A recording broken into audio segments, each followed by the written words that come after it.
먼저 브레이크 명령어부터 알아보도록 하죠. 브레이크는 트림하고 사실은 동일한 명령어라고 보시면 됩니다. 자, 똑같이 제가 선을 이렇게 그렸습니다. 내가 원하는 건 여기서부터 이만큼 잘라내고 싶어요. 브레이크 선택을 합니다. 선택하는 순간 여기가 첫 번째 포인트가 돼요. 선택하는 순간 첫 번째 포인트가 들어갑니다. 이렇게요. 그리고 세컨 포인트를 통하면 바로 이렇게 트림처럼 브레이크가 들어갑니다. 자, 근데 내가 원하는 위치를 다시 지정하거나 혹은 이렇게 경계를 지정했을 때 내가 요점부터 요점까지 자르고 싶습니다. 트림보다는 브레이크가 조금 더 직관적이긴 합니다. 자, 브레이크 우리가 오해하기 딱 좋은데 그냥 이렇게 갖다 대면은 선택을 어떻게 하냐면 나중에 만들어진 게 먼저 선택돼요. 즉 얘가 나중에 만들어졌기 때문에 선택해버리면 이 수직선이 선택돼 버립니다. 그러니까 일단은 오스냅과 관계없이 먼저 객체를 선택합니다. 그럼 퍼스트 포인트가 이미 정해졌잖아요. 옵션에 보시면 퍼스트 포인트를 다시 지정할 수 있습니다. 그래서 퍼스트 포인트를 누른 다음에 첫 번째 점 다시 지정하고 세컨 포인트, 그러면 트림처럼 작업이 됩니다. 자, 다시 보겠습니다. 언두. 이번엔 이렇게 하죠. 내가 원하는 건 여기를 잘라서 선 이쪽과 오른쪽과 왼쪽 이렇게 둘로 나누고 싶어요. 선을 둘로 나누고 싶습니다. 자, 브레이크. 그리고 먼저 선택을 합니다. 퍼스트 포인트를 다시 재지정해요. 어디로요? 교차점으로. 세컨드 포인트잖아요. 다시 똑같은 점을 클릭합니다. 그러면 이렇게 내용이 잘라지게 됩니다. 한 점 브레이크가 일어나게 돼요. 이런 식으로. 자, 여러분도 한번 해보시죠. 자, 보시면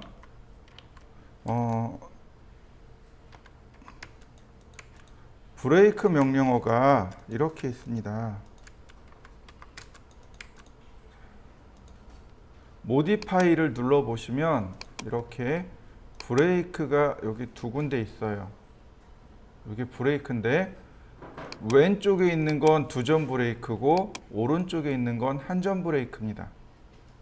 무슨 얘기냐면 여기 있는 아이콘을 누른 다음 선택하고 퍼스트 포인트, 세컨드 포인트.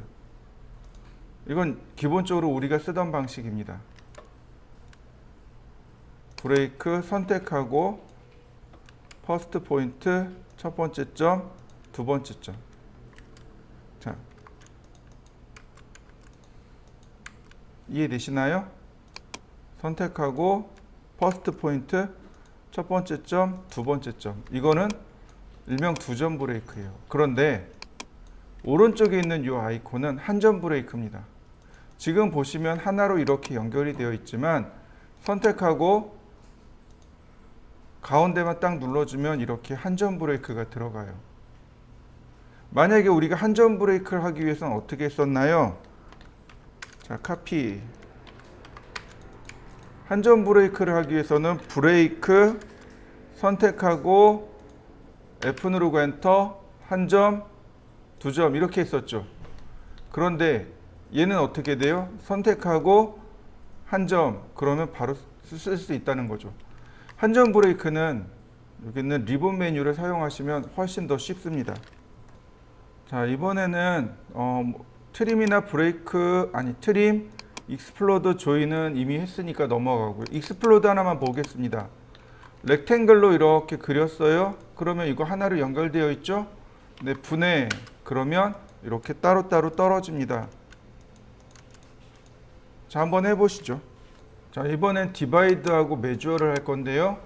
디바이드하고 매주어를 하기 전에 포인트라는 명령을 먼저 쓸 겁니다. 포인트하고 P타입 이렇게 두 개를 먼저 할 겁니다. 특별한 건 없어요. 포인트 그 다음에 화면에다 클릭하면 됩니다. 그러면 제 화면에 이렇게 점들이 찍힙니다. 스크린상으로는 잘 안 보일 거예요. 여러분들도 한번 해보시죠. 포인트 명령을 쓰고 그 다음에 화면을 클릭하면 화면에 점이 찍힙니다. 네, 이걸로 끝이에요. 자, 점에 대한 정보를 보려면 P타입을 쓰시면 됩니다. P타입을 쓰시면 이렇게 대화 상자가 떠요. 예를 들어서 이렇게 보시면 됩니다. 화면을 둘로 나눕니다. 지금 제가 선을 그린 이 선을 기준으로 위쪽은 점의 모양, 아래쪽은 점의 크기입니다. 자, 모양을 바꿔볼까요? 선택하고 OK. 점의 모양 바뀐 거 맞습니까?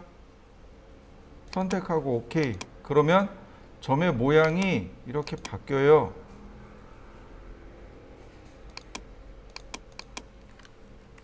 우리가 명령을 하나 공부해야 되는데 그게 뭐냐면 리젠이라는 명령어입니다. 이게 무슨 명령어냐면 화면 재생 명령어입니다. 화면을 재생할 때 사용하는 명령어인데 생각보다 많이 써요. 화면에 그려진 도형들을 다시 재생할 때 사용하는 명령어입니다.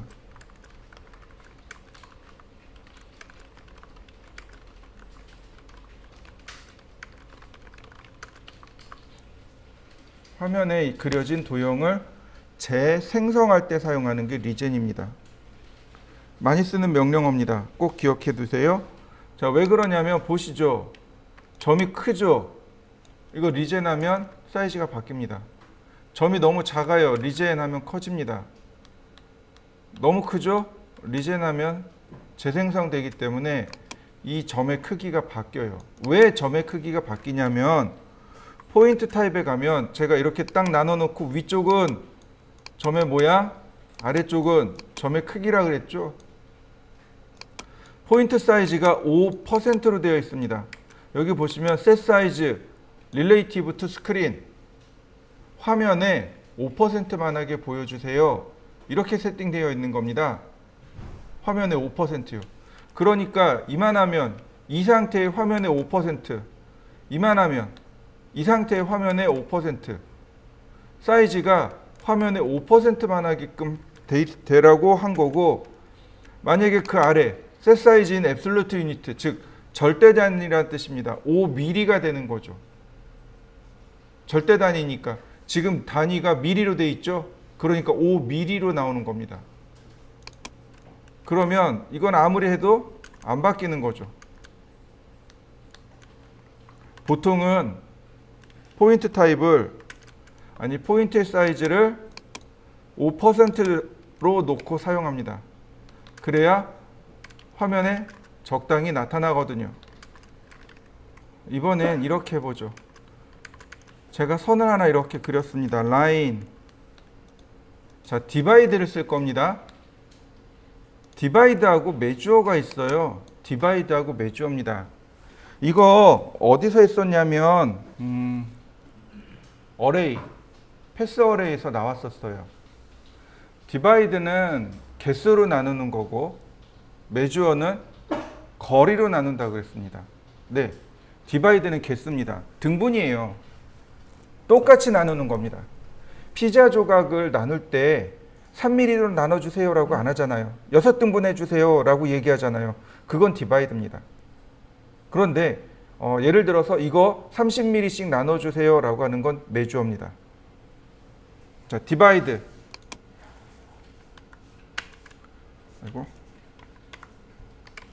그리고 선택합니다. 그러면 엔터 넘버 오브 세그먼트. 개수가 몇 개냐라고 물어봅니다. 6개요. 잘렸나요? 아니면 포인트가 들어갔나요? 자른 게 아니에요. 브레이크한 게 아니에요. 트림한 게 아닙니다. 뭐가 들어간 거냐면 이렇게 포인트가 들어간 겁니다. 그러니까 디바이드하고 메주어는 포인트를 못 쓰면 못 써요. 이해되셨나요? 이번엔 메주어로 해볼까요? 자, 메주어는 길이로 나누는 거예요. 그러니까 가장 가까운 끝점에서 시작합니다. 내가 여기를 누르면 여기서부터 길이를 계산합니다. 내가 여기를 누르면 오른쪽 끝에서부터 이렇게 길이를 계산해 와요. 가장 가까운 끝점에서부터 갑니다. 자, 간격, 거리죠. 100mm. 그러면 100mm씩 이렇게 쭉 나누어 나갑니다. 메주어 선택하고 200mm씩 쭉 가고 끝에 당연히 짜투리가 남을 수밖에 없는 거죠. 자, 여러분들도 한번 해보시죠.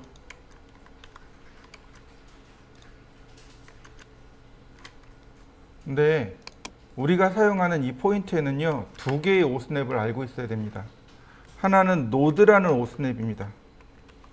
요거는 점을 찾는 오스냅입니다. 또 다른 하나는 니어레스트라고 합니다. 근처란 뜻입니다. 근처점이에요. 즉 커서 근처에 있는 모든 오브젝트란 뜻입니다. 커서 근처에 있는 모든 점들. 다시 말하면 이렇게 보시면 돼요. 선이나 원은 무수히 많은 점의 집합체예요. 그러니까 니어레스트는 커서 근처에 있는 그 무수히 많은 점들을 찾아내는 것. 그게 니어레스트입니다. 노드는 말 그대로 그 중에 한 점을 찾는 오스냅이고요. 정확하게는 노드라는 오스냅을 써야 됩니다. 자, 라인, 노드. 보세요. 찾아지나요? 자, 라인, 센터. 안 나와요? 라인, 인터섹트. 안 나와요? 못 찾습니다, 이거. 못 찾아요? 유일하게 찾는 건 노드 하나입니다. 그러면 얘는 뭐냐면 부표예요. 허상이란 얘기입니다. 이렇게 생긴 모양 아래 점이 한 개 있습니다 라는 뜻이에요. 여러분들 바다에 가면은요, 부표가 둥둥 떠 있습니다. 그 육지 근처에 부표도 있고요, 먼 바다에 부표도 있습니다. 육지 근처의 부표는요, 그 부표 밑에 암초가 있다는 뜻이에요. 그래서 선장들로 하여금 너 여기 오지 마. 여기 오면 백 가라앉아. 암초 있어. 이런 뜻으로 부표를 사용합니다. 또 다른 하나는요. 선장들이 그물을 던져놓고 그 그물 끝에다가 부표를 달아놔요. 무슨 뜻이 되는 거예요? 이 부표 밑에 내 그물이 있다. 이런 뜻이 되는 거죠. 마찬가지예요. 이렇게 생긴 아이콘 밑에 내가 지정한 이 아이콘 밑에 뭐가 있다고요? 점이 있다고요. 그러니까 일반적으로 쓰는 센터나 인터섹트나 퍼펜디큘러나 이런 거 하나도 적용 안 돼요. 다만 뭐가 적용된다고요? 노드요. 노드. 자, 여러분들도 이렇게 한번 연결해 보시죠. 노드에서 노드로. 자, 이번엔 니어레스트입니다. 라인 니어레스트라고 명령을 쓰면 이렇게요. 커서 주변에 모든 것들 다 찾습니다. 그런데 이렇게 점에 갖다 대면 점을 찾아내요. 니어레스트 그러면 커서 근처에 있는 모든 점들을 찾는데 점을 갖다 대면 점도 찾습니다. 니어레스트 이런 거죠. 서클 니어레스트. 그럼 중심이 이 선상에 어딘가 이렇게 존재하는 거죠. 서클 니어레스트. 이런 식으로. 니어레스트는 위치는 알 수 없지만 그 오브젝트 위에 있는 어떤 점, 이런 뜻입니다. 자, 리비전 클라우드라는 명령어가 있습니다. 리비전 클라우드라고 해요. 요거 계정 마크라고 합니다. 리비전 클라우드 계정 마크라고 합니다.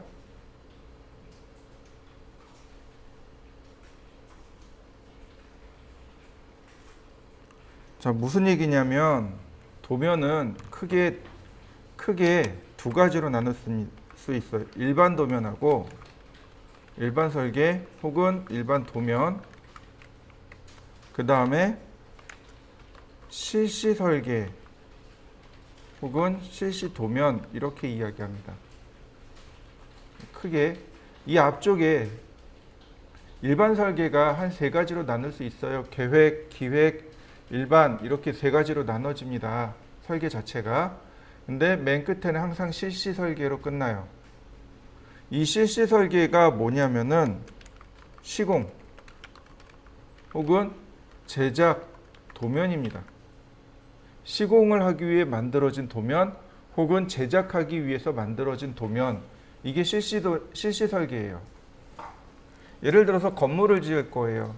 그러면 그러니까 우리가 일반적으로 설계를 해요. 그러면 클라이언트하고 계속 절충을 해야 됩니다. 그 다음에 클라이언트가 오케이 이대로 진행해 주세요. 그러면 이제 그때 시공용 도면을 만들어요. 그래서 시공 도면을 만들어서 그걸로 시공을 합니다. 예를 들어서 우리가 제품을 만들 거예요. 그러면 클라이언트하고 제품의 형상이나 크기나 모양이나 이런 것들을 다 수정하겠죠. 그 다음에 오케이 이거 제작해 주세요. 그러면 제작 도면을 만들어야 됩니다. 그게 실시 설계예요. 근데 오케이 제작합시다 라고 했는데 갑자기 쫓아와서 이거 좀 고쳐주세요. 그러면 어떻게 되나요? 문제가 생길까요? 안 생길까요? 당연히 문제가 생겨요. 예를 들어서 건축에서 이렇게 생각하자고요. 나는 일정에 따라서 쭉 시공을 했어요. 예를 들어서 이 벽을 만들었어요. 시공을 했어요.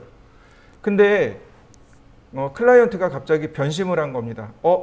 나 여기 방을 좀 넓혔으면 좋겠는데, 키웠으면 좋겠는데, 이쪽은 좀 키우고 저쪽은 줄이고, 그래서 이 벽을 부셔야 되는 상황이 왔어요. 그럼 어떻게 해야 되죠? 부셔야 되나요? 말아야 되나요? 부셔요.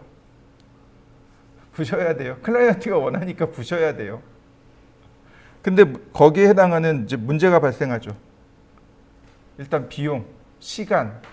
예를 들어서 이걸 세우는 데 있는 시간, 그 다음에 이거 세웠는데 비용 들어가고 인건비 들어가잖아요. 자재비, 인건비 들어가잖아요. 기본적으로. 근데 이거 부셔야죠. 부시는 철거 비용 들어가죠. 시간 들어가죠. 다시 이거 치운 다음에 또 자재 시켜야죠. 인건비, 인부들 불러와야죠. 그 비용 누가 감당하죠? 시공사가 감당하나요? 아니면 클라이언트가 감당하나요? 클라이언트가 감당해야 됩니다. 그래서 그걸 명확하게 인지를 시켜줘야 돼요.